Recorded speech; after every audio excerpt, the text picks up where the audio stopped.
Good morning, you all. Happy Friday. Welcome. Uh, Coffee with Stan this morning. You're welcome. Nothing like a nice, good coffee, eh? So, coming on to the next revelation, the word, what God has brought me. Um, I was working away on Monday in my garage at home, and the next thing I hear this name, Elimelech. I'm thinking to myself, what? I've never heard of this name before. Better go look it up. And so I went into the Bible and searched it, and lo and behold, Elimelech came up, two names with an E, one with an A. So I thought I better read this. I asked the Holy Spirit, why did you give me this name? And he didn't answer me. And that was me like, you need to dig, you need to go find out, you need to scarify, Stan. So I went in and read up about Elimelech with a A, and nothing in there connected. He was a king of the Nephilim, I think it was. And in this moment, there was no significance for me to follow that path. As I was reading, I wasn't connecting. And then Elimelech with an E, that turns out to be Ruth's husband, and Ruth's husband that had died. So in the book of Ruth, so I turned to the book of Ruth, and I read where they had escaped. They had to leave their country because of a famine, much like COVID. They had to move state, and because they moved, him with the two sons and her, where they'd moved to, unfortunately, he died, and 10 years later, both the sons died as well. And when both the sons died, Ruth was with a lady called Naomi. Now, Naomi was her mother-in-law. Now, I know there's, heaps of jokes out there about mother-in-law and all this stuff, but I think she was quite the amazing person. Plainly and simply, sorry, I'll just readjust this. It's a bit wobbly with the wind. Um, because when it tells later on in the story that Ruth was talking to Naomi. Naomi said, well, look, we're in this terrible situation now. Um, the boys had died. There's no one to take care of them. It was literally just these two women alone. And she told Ruth, go back to your family where, your parents can take care of you, your dad can take care of you. And Ruth's like, no, I choose to serve your God. I choose to follow you and serve your God. And where you go, I go, and your people are my people, and your God is my God. And I mean, to make a statement like that was amazing because she wasn't a Christian. She wasn't following God, Jesus, as such. And so, even though this is New Testament, so Jesus hadn't come yet, but you guys get the gist of what I'm saying. And so her and Naomi, off they went, and they decided to go back to Naomi's homeland, and they tracked their way back there. I mean, they had nothing, zero, nothing. Even like food was a problem. And when they got to the land, the thing that I noticed, the character of Naomi she must have been an amazing person, because first of all, Ruth has dedicated her future and her life to her, and in honoring her. And also, when Naomi arrived in her old town, all the women were excited and happy. They were happy to see her. Now that speaks volumes about a person. Like they were all happy. They were full of like joy. So she must have been just an absolutely amazing person. And Ruth was with her, and for food, decided to. Naomi said, "There's those fields over there. Go and collect the barley that falls off." So they had these workers that would work with their trolleys, their carts, and they would go and pick all the wheat and that, and they would put it on the trolley. But what would ever fall off on the side on the floor, they wouldn't go back for, because they've got handfuls, they've got armfuls that's filling these trailers, these trolleys. But what was lying on the floor, and this was Ruth's idea. She went to Naomi and said, "What if I go and do that? Do I have your permission?" And she said, "Yes." And so Ruth went and found a field, and the field belonged to a gentleman called Boaz. And this is where the love story begins, because it's a very intricate story where it's all woven together, where it all starts off with honoring. So Ruth herself goes to the field, and she says to the guy that's managing the field, she asks him, "Can I, um, can I please pick up the overflow that's lying on the floor?"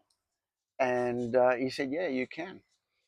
And so she worked away. This woman worked hard, and she would come home, obviously, at the end of the day and bring the food for her and Naomi. At no point did she say to Naomi, "You need to come with me."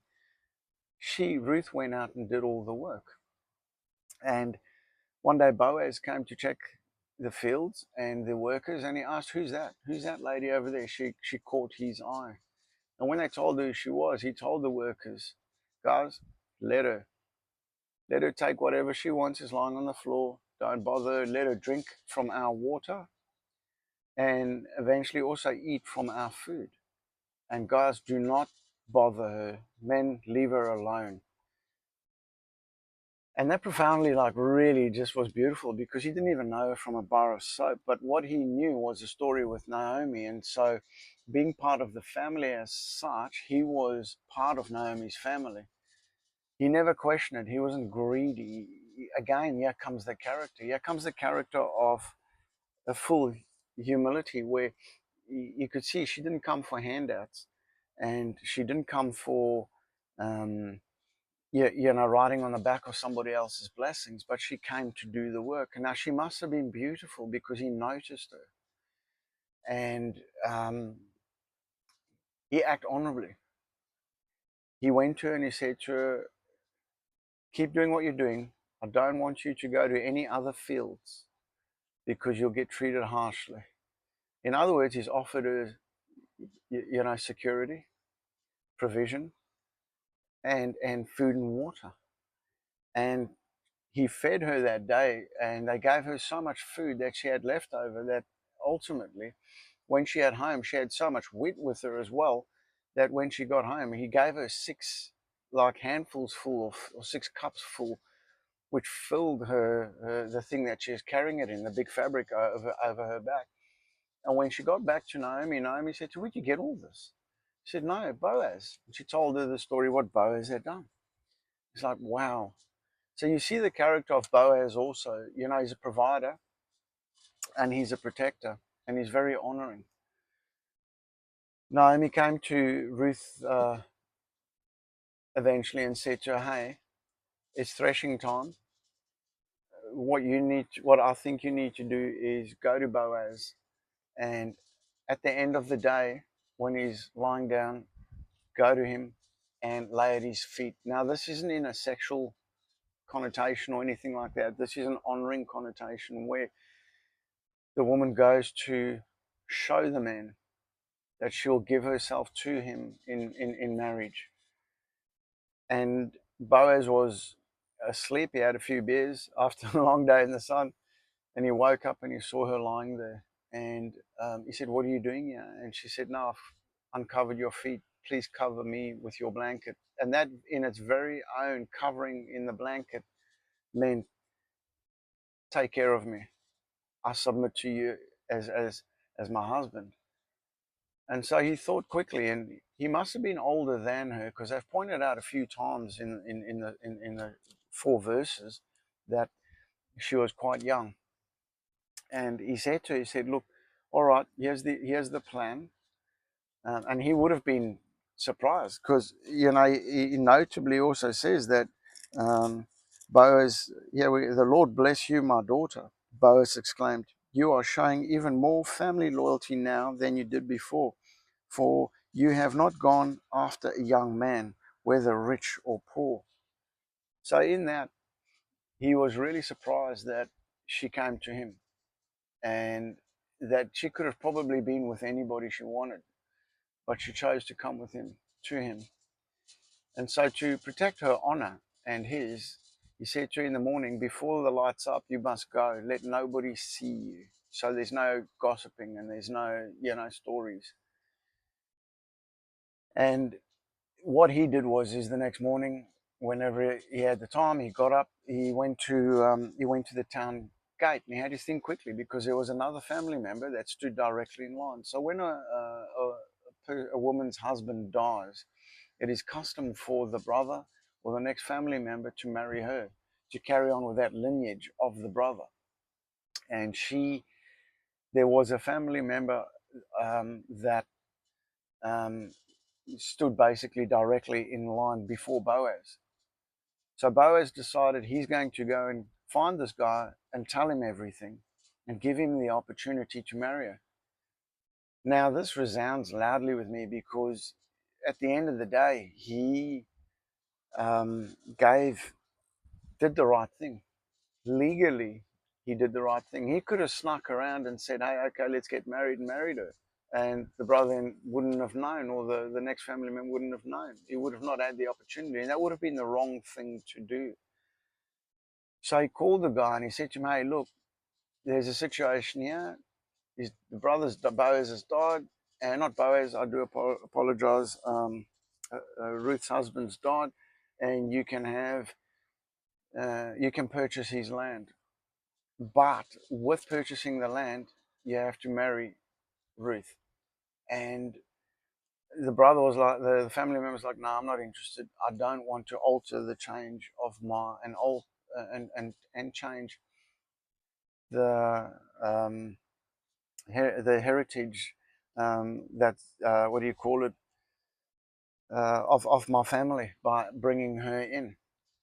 And so Boaz was now immediately stood next in line to marry her. So he did the exchange. They exchanged a sandal. I mean, they did things a bit weird in those days, but it was very honoring. So, and it was documented. And so Boaz and Ruth got married, and they had a son. And the son itself, Naomi looked after the son like it was hers, like a grandson. And so the whole beautiful story comes together where these two women were so desolate. And stepping back now, where my revelation comes in, guys, is, and I've got a few verses here that I've highlighted, but I'll just carry on with my revelation where, first of all, the husband died. And the fact that I personally got this word, this name, is actually quite significant with the timing of something that's happening in my life, and something that I'm eagerly waiting for. And I'm not saying I'm eagerly waiting for somebody to die. The death, divorce, a breakup, it's grieving. It is a death. It's a death of a relationship. So the fact that the Holy Spirit gave me this word, this name, just like that, was quite interesting for me to ponder on for a few days. After reading the book of Ruth, I saw characters flaring. I saw the beautiful character of Ruth, how she honored Naomi through everything. She stuck by her through everything. She stayed with her, and she went working for her. And in turn, Naomi accepted her as her own daughter and loved her and as her family, and allowed her, or suggested to her, to go to Boaz's field, where she then met Boaz, a man of absolute noble character, where he was a businessman. He obviously was a good businessman because he had many people working for him. He had empathy in his heart when he saw her and saw the situation. Immediately he went into providing and protecting. But not just that, he didn't allow what his eyes saw, how beautiful she was, to chase him to marrying her when she submitted to him. But he adhered to the law. Now, this is a God-fearing man. This is a man that adheres to the laws in honor and righteousness. And guys, like, seriously, for you men out there, like, and this falls on me, like, how honoring and righteous would I be? He's a provider, he's a protector. He and he honors the Lord. And because Ruth saw this, and Naomi knew this and saw this, this is where Ruth decided it's him. She could have gone for somebody younger, like it says, and richer or poorer or whatever. She could have gone for anybody else, but she didn't, because she saw the character of Boaz. And for the woman out there, look at Ruth. Look at how she just honored the Lord from the moment she gave her life to the Lord, how things just went from such a terrible situation of her losing her two sons, of losing her husband. Now, I don't know if her husband was a good man or a bad man. He was obviously serving other gods because she had to, she converted.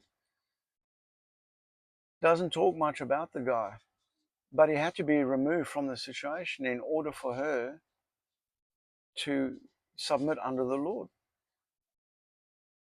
And then, of course, Naomi. She persevered, and yes, her heart was broken. She lost everything. She'd even changed her name, and her name meaning went from, joyful to saddened. And the Lord restored that too, through these three honoring people, these people that came together and that God led together because they were honoring Him. And I just feel in my heart that, guys, times might be tough, times might be confusing, times might be lonely, times might be single. Divorce is a terrible thing. Domestic violence is a terrible thing. Alcohol abuse, all the stuff that causes these things to happen, it is. You lose everything just like they did. But they kept walking and they kept honoring the Lord in everything that they did. And the beauty of it all, guys, was that this was the lineage that then knocked down all the way to King David and then Jesus Christ. Can you believe that? I mean, what a beautiful story that the lineage filtered down from these honoring people.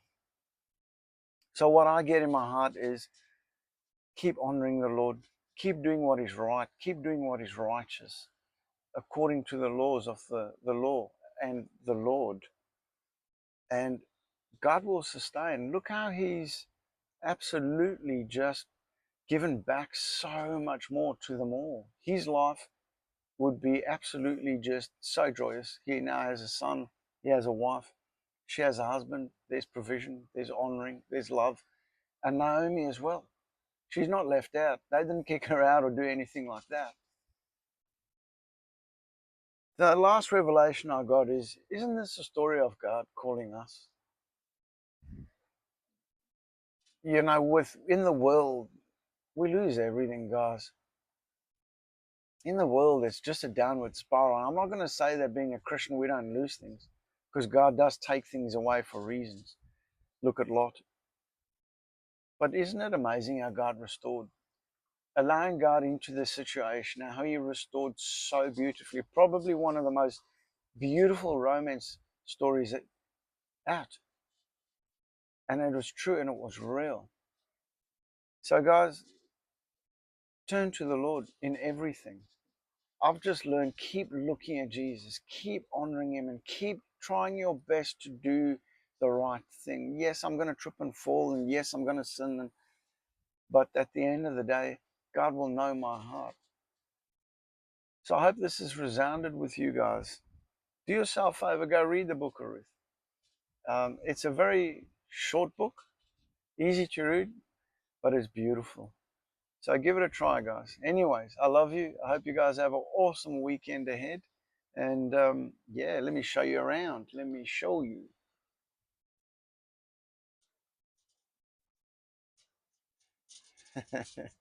All right. Love you guys. See ya. Bye.